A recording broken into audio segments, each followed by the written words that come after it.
সুনামগঞ্জের সীমান্ত ঘেঁষা উপজেলা দোয়ারা বাজার এবং এই দোয়ারা বাজার উপজেলার বাসতলা এলাকায় চমৎকার কিছু জায়গা আছে যা দেখলে চোখ মন প্রাণ জুড়িয়ে যাবে।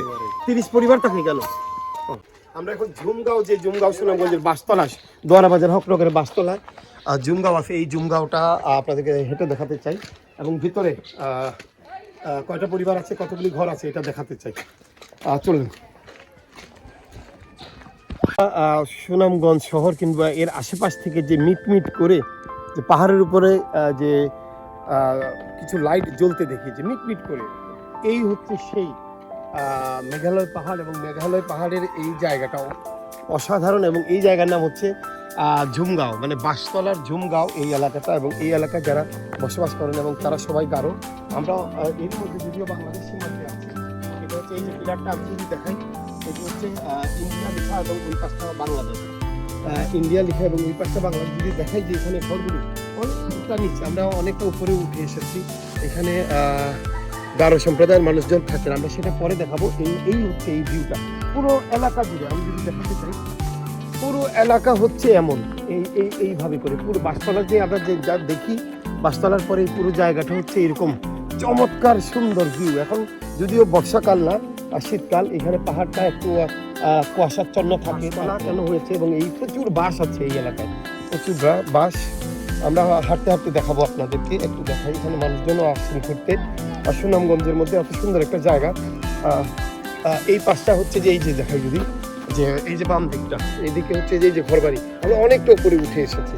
এটা একটা এই বাসতলার এই টিলাটায় মানে বাঙালি গারো সম্প্রদায় থাকলে ওনারা হচ্ছে যে বাঙালি। এবং এই যে বলছিলাম এখানে প্রচুর পর্যটক আসেন, কিন্তু কতটা এটার নাম রাখনি, অনেক মানুষ আমরা হয়তো জানি না। এখানে আমি আস্তে আস্তে দেখছিলাম অনেকটা পথ এখানে সিঁড়ি বেয়ে উঠতে হয়, রেলিং করা আছে। এখানে আমরা যেটা বলছিলাম, আমাদের বাঙালি, ওনারা আমাদের বাংলাদেশের অধ্যুষিত অংশে ওনারা থাকেন। এবং এই যে পিরান ভাজে এই যে ঘর বাড়ি, আমরা যেটা দেখি দূর থেকে পাহাড়ের যে উপরে দেখি এইভাবে করে এই বাড়ি ঘরগুলো এখানে রাখা আছে। এইভাবে করে সিঁড়ি নিয়ে আসলে উঠতে হয়, নামতে হয়। আমরা দেখি দেখাবো। এখানে একটা দোকানও আছে, দোকান। কলা কত করে? কলা 30 টাকা হালি, 30 টাকা হালি। আর পুরোটা ব্যাগ দিয়ে দিবেন, এক হালি, 2 হালি, 3 হালি। এইটা আমাকে 3 হালি দেন। এই কলা তো না, আর এটা হচ্ছে যে এই কলা, 60 কলা, বাংলা কলা। এটাও 30 টাকা, এটা 30 টাকা, 40 টাকা, 30 টাকা। আচ্ছা ঠিক আছে, আমাকে এই দুইটাই দেন। দেখেন আমরা এখান থেকে কলা নিচ্ছি ওনাদের। এটা তো ঝুমগাঁও না আঙ্কেল? আপনার হচ্ছে কোন সম্প্রদায়? খ্রিস্টান সম্প্রদায়। আর কি গারো হাজং? গারো হাজং। আপনার নাম কি? কত বছর ধরে এখানে? সংগ্রামের পরে থেকে এখানে এসেছেন। ওনারা সংগ্রামের পরে থেকে এসেছেন। আমরা এখান থেকে কলা নিব, 30 টাকা করেই নিয়ে নেব। 30 টাকা করে সবগুলো নিয়ে যাবো। আচ্ছা ঠিক আছে, একটা ব্যাগ দেন বড় দুইটা। এইখানে হচ্ছে যে 2 কান্দা আমরা বলি, এটা 4 আঠালি, বড় ব্যাগে দেন। 8 হালি কলা নিলাম। উনি বলছিলেন 30 টাকা করে, আমরা গড়ে 30 টাকা করে দিব। 8 হালি কলা এখান থেকে নিলাম।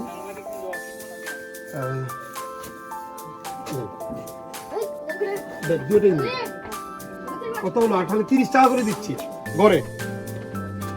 এই যে সবগুলি কলা নিয়ে নিলাম 250 টাকা। আর আমরা 4 হালি, যেটা হচ্ছে 4টা 32টা কলা, 32টা কলা নিলাম। হ্যাঁ ধন্যবাদ। এখানে অনেক পর্যটকরা আসেন, আমরা যেটা বলছিলাম, পর্যটকরা আসেন এখানে। এই যে ঘরবাড়িগুলো, ওনারা বলছেন খ্রিস্টান সম্প্রদায়ের এবং গারো।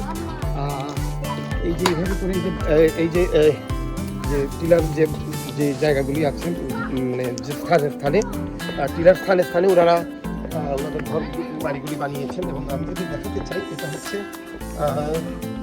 এই যে এইভাবে করে সিঁড়ি, উঁচু সিঁড়ি। এই যে ওনার হচ্ছে এই যে আমরা দেখছি সামনে, ওনার হচ্ছে এই সম্প্রদায়ের, মানে এখানে গারো সম্প্রদায়ের এখানে যারা থাকেন তারা এখানে একটা চার্চ আছে। যেহেতু বড়দিন পাচ্ছে, 25 তারিখ হচ্ছে যে বড়দিন, এবং 25 ডিসেম্বর এই বড়দিনকে কেন্দ্র করে এখানে একটা আমরা ভালো করে হাতটা উপরে তুলে দেখাবাই। বাম দিকে একদম ডান দিকে টিলা। এখানে একটা ক্রিসমাস ট্রিজ আছে, খ্রিস্টান মিশন যেটা চার্চ, এই যে চার্চে দ্রুত করছে, একটু চলে যেতে হবে। কারণ ক্রিসমাস ট্রি 25 ডিসেম্বরকে সামনে রেখে এই পাঁচটা দেখে এই হচ্ছে যে একটু দেখাই নিচে একদম, এই হচ্ছে যে এদের ওনাদের টিলা যেভাবে বাঁকে বাঁকে এই যেভাবে করে আছে। আমি আপনাদেরকে জুমগাঁও পুরোটা হাইটে দেখাবো। এটা একটা খ্রিস্টান, এই যে মেরি ক্রিসমাস ওনারা লিখে রেখেছেন, এটা ওনাদের চার্চ। এবং এই চার্চে এই যে কীভাবে করে আমি একটু একটু আগে যাই, এই হচ্ছে আমরা কি এইদিকে এসেছি ভাই? হ্যাঁ এইদিকে, ও না না এইদিকে না, ভুল করেছি, এটা একটা বাড়ি। আমরা এই দিকটা এসেছি এবং এই যে সিঁড়ি ডান পাশটা দেখা, ডান পাশটা হচ্ছে যে এই যে এই সঙ্গে আর একটা রাস্তা, এই যে এভাবে করে সিঁড়ি দিয়ে হেঁটে করতে হবে।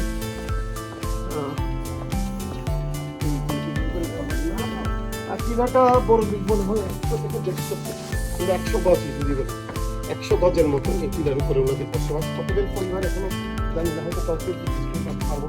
আমরা নীলাদ্রি লেকে যে খণ্ড, শিলাখণ্ডটা দেখি, মানে পাথর, এই যে একটু সামনে এই হচ্ছে পাথর খণ্ড। এবং এই যে একটা বড় একটা পাথর এখানে ওনারাকে আর ভাঙেনি, এইভাবেই রেখে দিয়েছেন। বাবা এদিকে একটু তোমার সাথে কথা বলি। বাবা শোনো, কথা বলা যাবে না?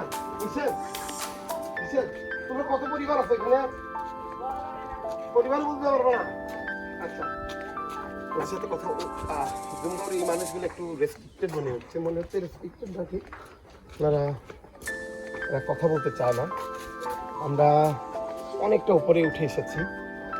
এখানে এই যে এই পাশটাতেই আমরা এই যে সিঁড়ি, এই যে দেখছেন এই যে সিঁড়ি দিয়ে এইভাবে এখানে উঠতে হয়। আর সিঁড়ি দিয়ে এই ডান পাশে সিঁড়ি দিয়ে এইভাবে উঠতে হয়। ওনারা প্রতিদিন এইভাবে উঠে আসেন। এই পাশে এই যে জুমগাঁও, ওই যে নিচে দেখতেছেন অটো মোটরসাইকেল, এই যে অটো মোটরসাইকেল এইভাবে এই দিকটা দিয়ে উঠতে হয়। এদিকে উঠে তারপর এখানে জুমগাঁও আমি যেটা বলছিলাম, এই যে ওনারা এখানে থাকেন। আর এই যে এই যে পাশে আমরা নেমে যাবো।